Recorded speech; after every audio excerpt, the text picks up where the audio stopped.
आपकी सफलता की गूंज जमीन आसमान के साथ आप भरेंगे जीत की उड़ान। इस 6, 7 और 8 सितंबर को इंडियन एयरफोर्स डे के अवसर पर हम आपके लिए लेकर आ गए हैं जीत की उड़ान सेल फ्लाइट टू सिलेक्शन। जी हां, अब मिलेगा additional 20% drop on all super coaching. तो अगर आप इन एग्जाम्स की तैयारी कर रहे हैं तो अभी जाइए और इस ऑफर का लाभ उठाइए।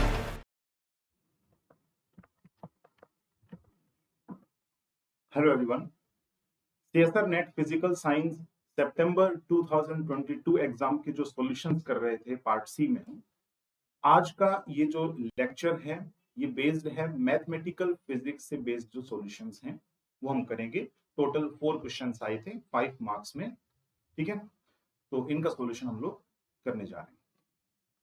देखो, इससे पहले मैं आपको बता दूं, अगर आप सीएसआर नेट फिजिकल साइंस का पेड कोर्स जो है परचेज करना चाहते हैं आइदर दिसंबर 2023 एग्जाम के लिए या फिर जून साइकिल के लिए, तो आप टेक्स्ट बुक ऐप पर जाकर के कोर्स को परचेज कर सकते हैं, जिसमें आप एक्स्ट्रा 25% का डिस्काउंट पाने के लिए कूपन कोड विशाल के का यूज कर सकते हैं। हालांकि अभी सेल चल रहा है एंड दैट वाज जीत की उड़ान सेल, जो कि 8 अक्टूबर तक रहेगा। यानी इस बीच अगर आप कोई भी सीएसआर नेट का कोर्स परचेज करते हैं तो इसमें आपको 55% का डिस्काउंट तो मिलेगा ही, साथ में जो है फैकल्टी कूपन कोड का यूज करके 25% का एक्स्ट्रा जो है ऑफर आपको यहाँ पर मिल सकता है, ठीक है। तो अब यहाँ जो है आपने कूपन कोड जो यूज करना है दैट वाज विशाल के, ठीक है। ये आप जो है यूज कीजिएगा 25% एक्स्ट्रा डिस्काउंट के लिए। तो ये ऑफर मैं समझता हूँ काफी सही है। 8 अक्टूबर तक ये वैलिडेट है। You can grab this offer.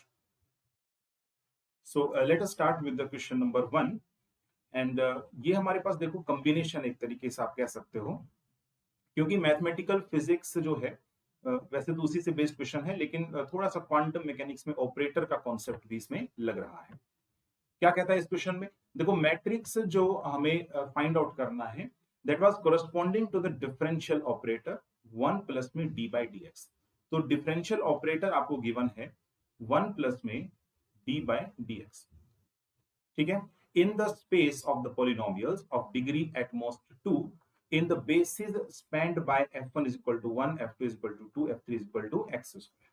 देखो, जो बेसिस हमारे पास जब स्पैन होते हैं इसका मतलब ये हो गया कि आप एक फंक्शन f को इसके लीनियर कॉम्बिनेशन में लिख सकते हैं, मतलब something like a f1 plus b f2 plus में c f3, इस टाइप से आप इसको डिफाइन कर सकते हैं, ठीक है, क्योंकि बेसिस स्पैन कर रहे हैं। So you can write down it in the superposition.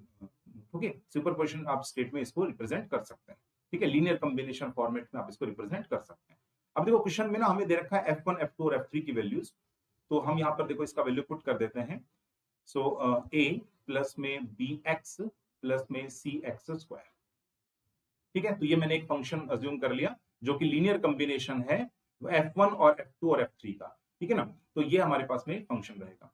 अब जो है ना, आप डी ऑपरेटर इस f पर जब आप ऑपरेट करेंगे, ठीक है, मान करके चल रहे हैं कि हमारे पास जब ये डी ऑपरेटर आप इस फंक्शन f पर ऑपरेट करेंगे तो इसका ये मतलब आइगन बेसिस मतलब फॉर्म कर रहा है। तो ऑब्वियसली आप इसको ऑपरेट करेंगे तो हमारे पास रिजल्ट क्या मिलेगा?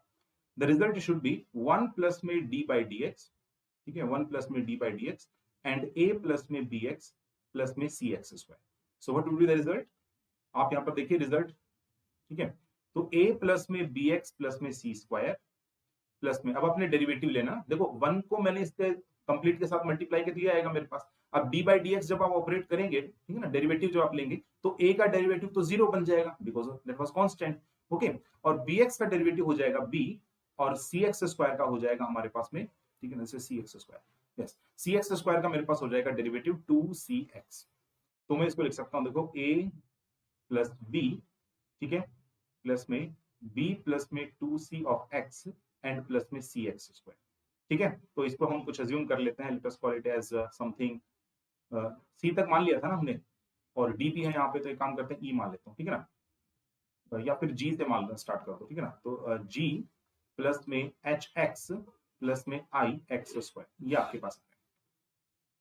देखो, हमारे पास जो फंक्शन हमने अज्यूम किया है ना a plus B X plus C X square, तो जब हमने इसके ऊपर डिफरेंशियल ऑपरेटर को ऑपरेट करवाया तो रिजल्ट हमें क्या मिल रहा है, the result would B g plus H x plus I x square something, ठीक है ना, जहां g h i आपको पता है a plus b plus 2c और c है, ठीक है। अगर मैं इसे मैट्रिक्स रिप्रेजेंटेशन में लिखना चाहूं तो कैसे लिख सकता हूं, खुद से बताइए एक बार। मैट्रिक्स रिप्रेजेंटेशन में देखो डिफरेंशियल ऑपरेटर d और यहाँ जो फंक्शन हमारे पास है दैट वाज a प्लस में, ठीक है ना, a प्लस में bx प्लस में c एक्स स्क्वायर, और ऑपरेट करने के बाद मेरे पास रिजल्ट आ रहा है, the result would be a plus B, ठीक है, a प्लस बी प्लस में a प्लस में, ठीक है, सॉरी b प्लस में 2c, यहाँ पर हो जाएगा b प्लस में 2c of x and plus में यहाँ से आएगा c एक्स स्क्वायर, ठीक है ना, c एक्स स्क्वायर, करेक्ट है, ये रिजल्ट आ रहा है। अब इसे मैट्रिक्स रिप्रेजेंटेशन में लिखो, कैसे लिखोगे, देखो मैट्रिक्स रिप्रेजेंटेशन में अगर लिखना हो इसको तो यहां पर डी की मैट्रिक्स लिखी जाएगी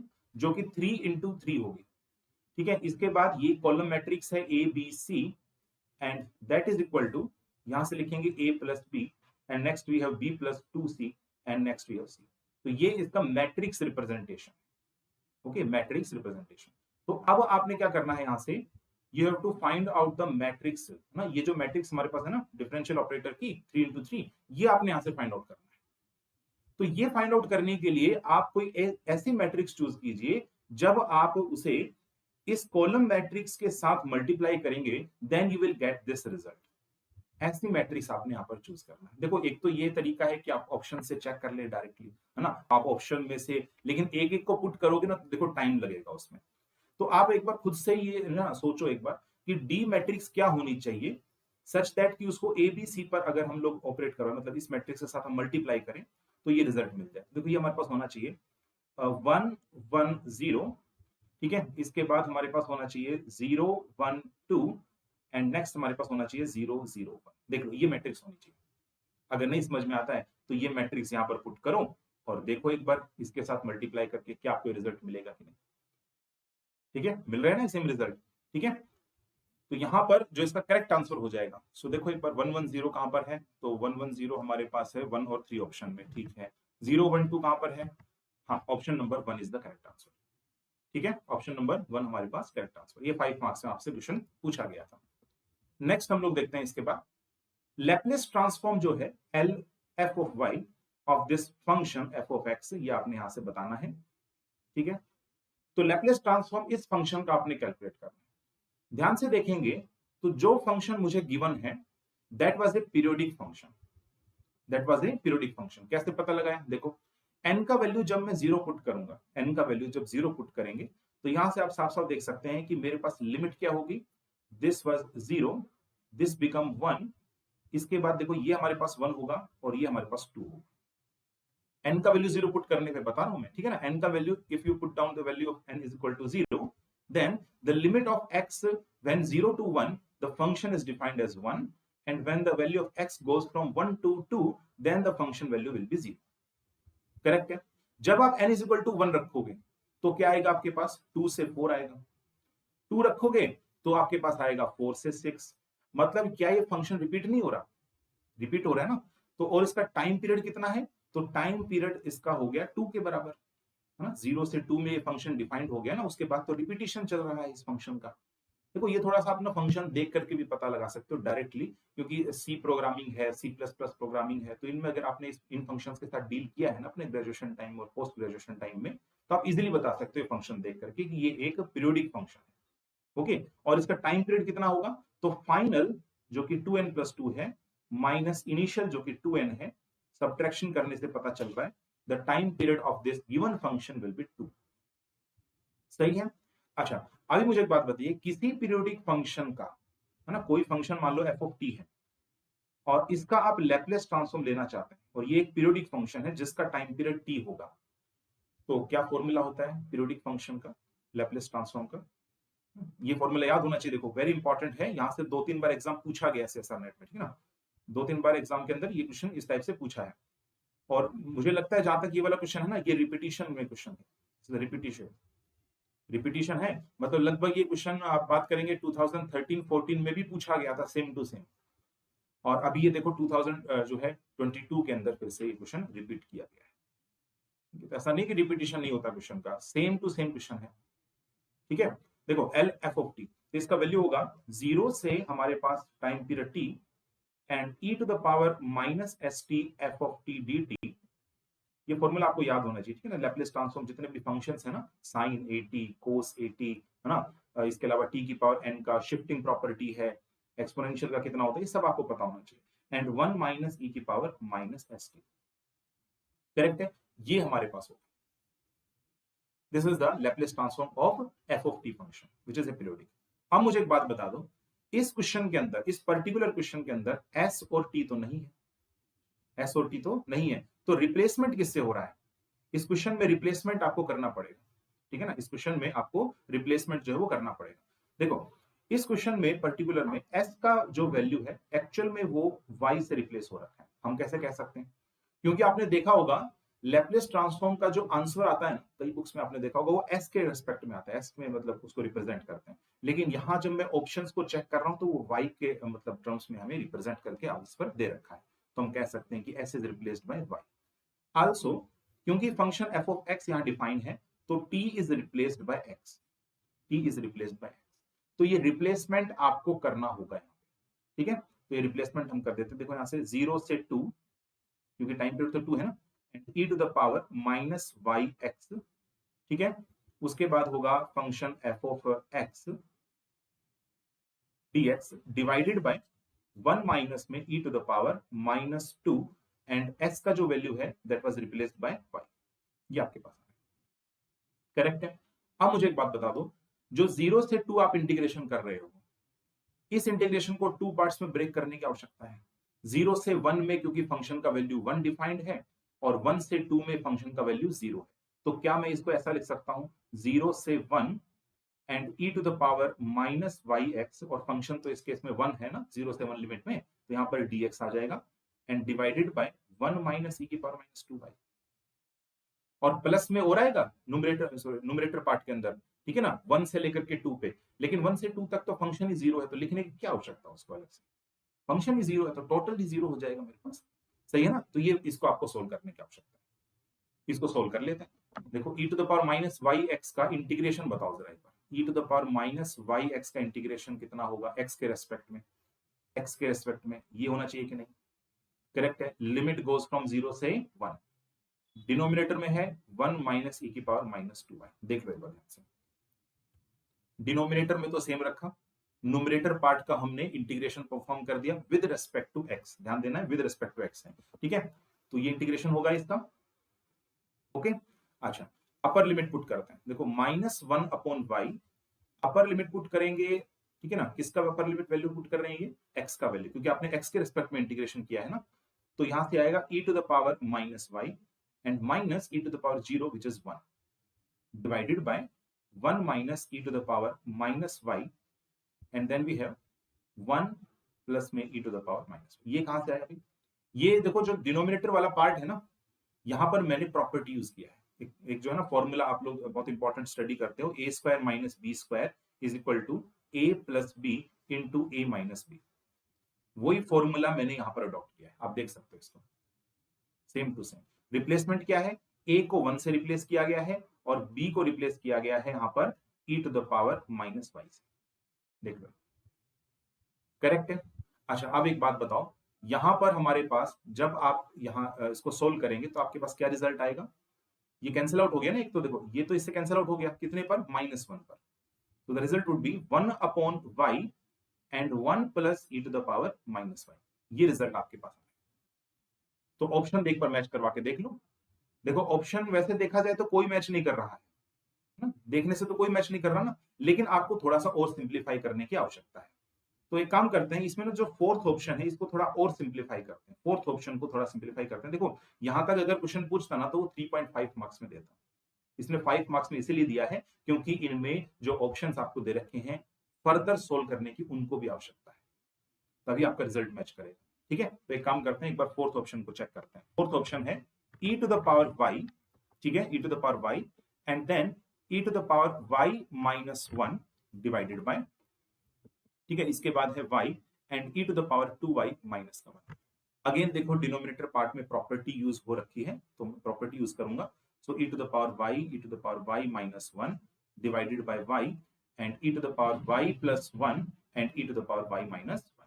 ठीक है, तो ये से कैंसिल आउट हो जाएगा। इस ई की पावर वाई को हम नीचे लेकर के आएंगे तो 1 अपॉन वाई एंड यहां से आ जाएगा 1 प्लस में ई की पावर माइनस 1। तो क्या ये वही रिजल्ट है जो हमने अभी ऑब्टेन किया है? यस। तो इसलिए ऑप्शन नंबर 4 यहां से करेक्ट है। समझ में आई ये चीज? ठीक है, इस ई की पावर वाई को आप नीचे लेकर के आएंगे, ठीक है, तो यही रिजल्ट आपको मिलेगा। ठीक है, सो यहां तक अगर क्वेश्चन में देता ना तो 3.5 मार्क्स में देता। इसने जो अनदर 1.5 मार्क्स ऐड किया ना वो इसमें ऐड किया इसने।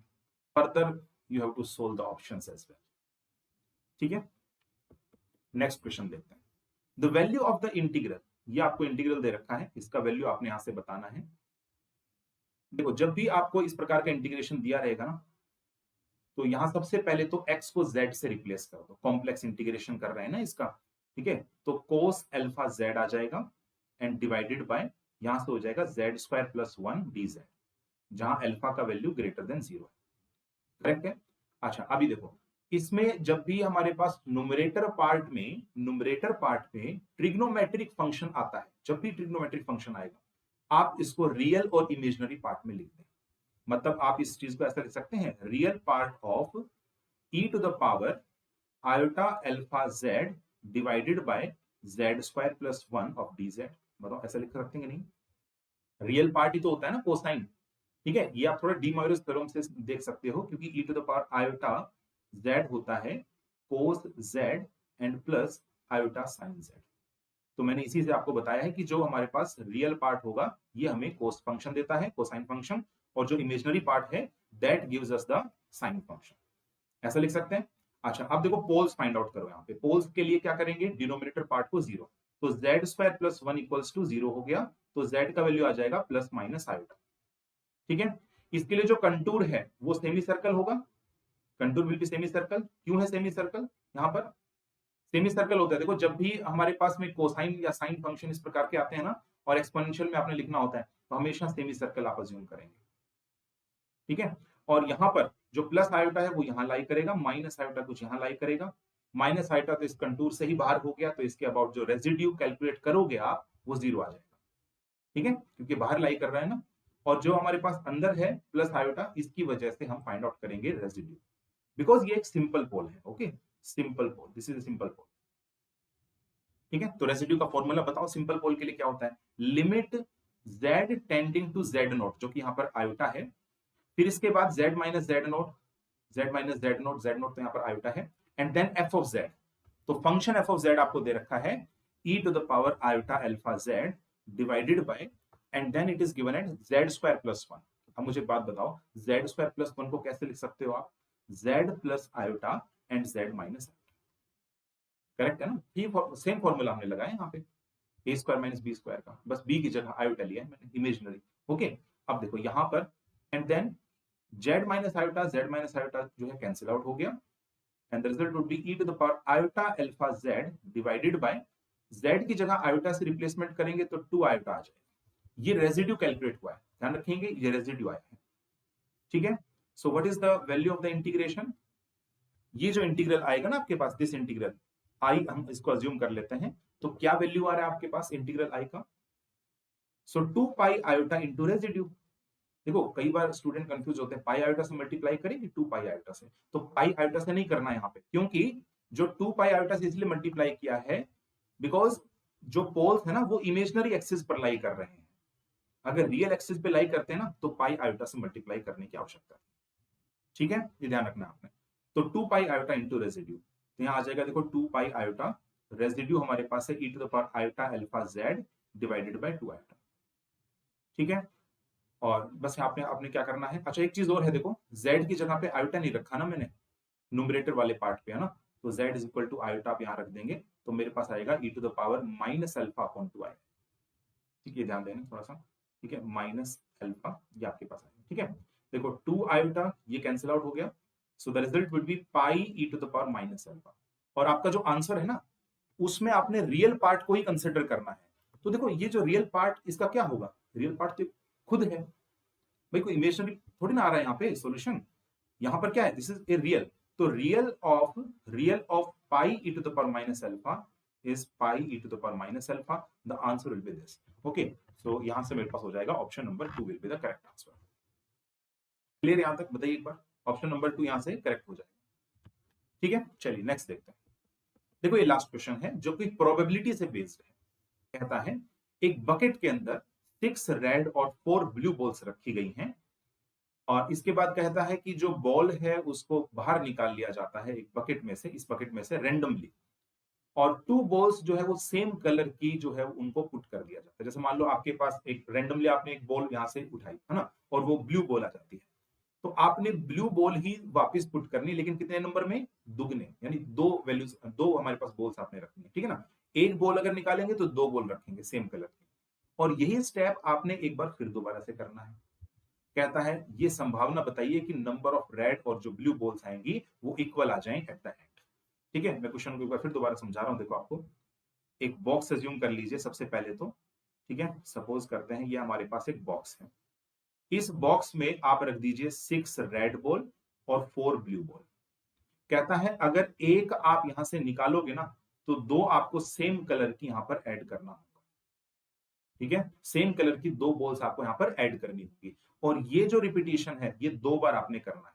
मुझे एक बात बता दो, अगर 2 बार रिपीटिशन आप करोगे तो क्या आप ये जो हमारे पास एक्सपेरिमेंट है, ये एक्सपेरिमेंट रेड बॉल के साथ कर सकते हो? आप रेड बॉल के साथ कर सकते हो? नहीं। क्यों? क्योंकि देखो अगर रेड बॉल आपने बाहर निकाली और 2 रेड बॉल आपने वापस रखी और ये आपने 2 बार रिपीटिशन किया, तो कभी भी रेड और ब्लू बॉल्स जो है वो बराबर नंबर में आएंगी नहीं। दरअसल ये क्या कह रहा है लास्ट में, कि दोनों रेड और ब्लू बॉल्स इक्वल नंबर में आ जाए ना एट द एंड, तो आएंगे कभी बराबर। रेड बॉल्स आप बॉक्स के अंदर ज्यादा रख रहे हो, एक तो 6 रेड बॉल, एक 4 बॉल है, आप निकाल एक रहे हो लेकिन आप वापस कितने पुट कर रहे हो? 2 आप बॉल्स पुट कर रहे हो, तो कभी रेड बॉल्स के साथ आप एक्सपेरिमेंट कर सकते हैं? नहीं कर सकते ना, तो आपको ब्लू बॉल को ही बाहर निकालना पड़ेगा और 2 ब्लू बॉल्स को ही रखना पड़ेगा। करेक्ट है, तभी आपके पास सेम नंबर में आएंगे बॉल्स। तो मुझे एक बात बता दो, एक ब्लू बॉल जब आप बाहर निकालोगे तो उसकी कितनी संभावना है, प्रोबेबिलिटी P1 कितनी होगी? तो ब्लू बॉल्स कितनी है? 4, और टोटल कितनी है? 10 है ना, 6 + 4 = 10, तो कितनी होगी? 2/5। तो पहली बार जब आप बॉल निकालोगे तो संभावना है 2/5। ठीक है, अच्छा, जब आप एक बॉल निकाल चुके होगे तो आपके पास 3 ब्लू बॉल्स बचेंगे, लेकिन आपने 2 तो ऐड भी करनी है ना, तो 2 ऐड करने के बाद कितनी हो जाएंगी? टोटल 5 हो जाएंगी। करेक्ट है, तो अब अगर ये 5 बॉल हो जाएंगे हमारे पास में, जैसे आपने एक बार रिपीट किया इसको, तो 5 बॉल बचेंगे ना, तो 6 रेड और 5 बॉल कितनी होगी? टोटल 11। अब जब दोबारा से आप एक्सपेरिमेंट परफॉर्म करोगे दोबारा से, तो जब आप ब्लू बॉल को बाहर निकालोगे तो व्हाट इज द प्रोबेबिलिटी, क्या संभावना होगी हमारे पास? 5 ब्लू बॉल्स में से, है ना, मतलब यहां से 11 बॉल्स में से आपने जो है एक ब्लू बॉल को बाहर निकालना है, और टोटल ब्लू बॉल्स कितनी है? 5, तो प्रोबेबिलिटी कितनी हो जाएगी? 5/11। ठीक है, अब क्योंकि ये दोनों एक्सपेरिमेंट्स आपस के अंदर इंडिपेंडेंट हैं, आपस में तो इंडिपेंडेंट है ना, तो हमारे पास क्या हो जाएगा, अगर आपस में इंडिपेंडेंट है तो net probability will be P1 into में P2, तो ये आ जाएगा 2/5 इंटू में 5/11। 5 से 5 cancel out, the answer will be 2/11। ठीक है, ऑप्शन नंबर 2 करेक्ट है। अब आप सोच रहे होंगे सर ये सेम हमारे पास जो है बॉल्स आएंगी कि नहीं आएंगी? तो आएंगे। देखो एक बार जब आप देखो यहाँ पर हमारे पास क्या है, यहाँ पर बताता हूँ, 6 रेड है और हमारे पास 4 जो है वो ब्लू है। पहली बार जब आप एक्सपेरिमेंट करोगे तो एक बॉल बाहर निकाल लोगे तो 2 बॉल पुट करोगे, तो क्या आएंगे आपके पास में? 5 ब्लू और ये तो 6 रेड ही रहेंगी। करेक्ट है, जब आप दूसरी बार जो है ये एक्सपेरिमेंट करोगे, एक बार तो कर लिया ना आपने, दूसरी बार जब करोगे तो एक ब्लू बॉल बाहर निकालोगे और 2 ब्लू बॉल आप पुट करोगे, तो ये कितनी बच जाएंगी? 6 बचेंगे ना, तो ये 6 बच जाएंगे। एक ब्लू बॉल बाहर निकालोगे तो 4 बचेंगे, 2 रखेंगे तो 6 बचेंगे, तो 6 ब्लू बॉल और 6 रेड तो हमारे पास थी, तो क्या सेम नंबर में आ गई कि नहीं आ गई? बताओ। ये हमारे पास था फर्स्ट एक्सपेरिमेंट, ठीक है, फर्स्ट टाइम, और ये हमारे पास था सेकंड एक्सपेरिमेंट। ठीक है, यहां टोटल बॉल्स थे हमारे पास 10, यहां टोटल बॉल्स थी हमारे पास में 11। यहां ब्लू बॉल निकालने की संभावना थी 4/10, यहां निकालने की संभावना थी हमारे पास में 5/11। ठीक है ना, करेक्ट है। बस अब दोनों को यहां से मल्टीप्लाई कर देंगे, क्योंकि प्रोबेबिलिटी इंडिपेंडेंट है, तो P1 इंटू P2 करने के बाद आंसर आ जाता है 2/11। तो ऐसे ही क्वेश्चन हमारे पास हुआ है। ठीक है, इजी क्वेश्चन था, ज्यादा मुश्किल नहीं है। इसमें ना बेस थ्योरम का आपने यूज किया, ना हमने पास में कोई पॉइजन डिस्ट्रीब्यूशन, नॉर्मल डिस्ट्रीब्यूशन, ऐसा कुछ क्वेश्चन इसमें कुछ नहीं रखा था। और 5 मार्क्स में देखो ये क्वेश्चन हमारे पास था। ठीक है, सो ये क्वेश्चंस थे बेस्ड ऑन मैथमेटिकल फिजिक्स। सो आपको क्लियर हो गया अच्छे तरीके से। फिर भी अगर कोई डाउट आता है क्लास से रिलेटेड, आपके सब्जेक्ट से रिलेटेड, तो फिर आप ये टेलीग्राम चैनल जो है वो ज्वाइन कर सकते हैं। ठीक है, this is the Telegram channel link.